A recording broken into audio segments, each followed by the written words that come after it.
So first, let's talk about k-means.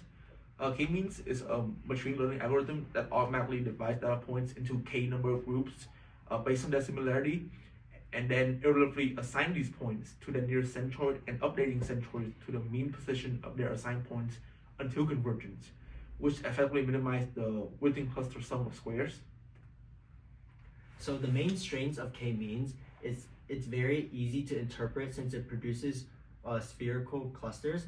It's also very easily scalable since k-means is a linear time complexity, making it very computationally effective for larger data sets.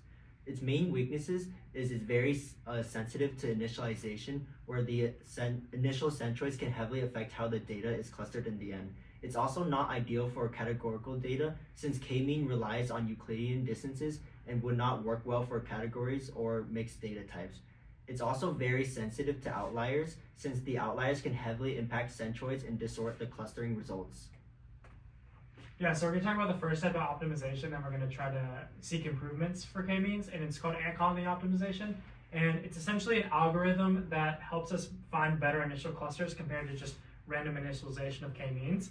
So it's going to be used to optimize specifically the dbScan parameters. So in this algorithm, it works by creating what's called ants, and ants represent solutions by selecting epsilon and midpoints in the dbScan. Next, we're going to actually apply dbScan with the ants parameters and then compute the clustering metrics.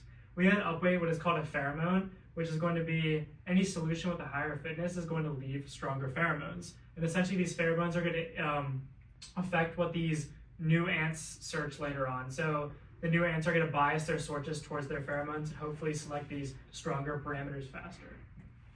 Okay, yeah, so another type of optimization for k-means that we have is the particle swarm optimization.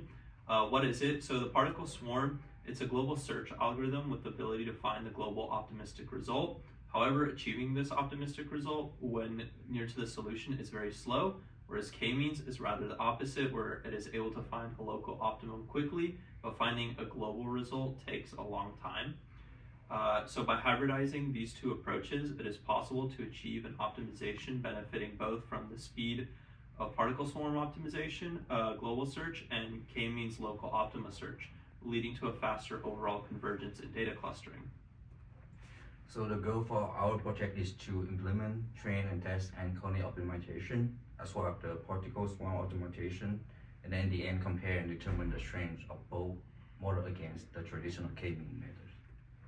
Some potential data set that we can use is handwritten digit detection of group and close item together, geographic region cluster, network design,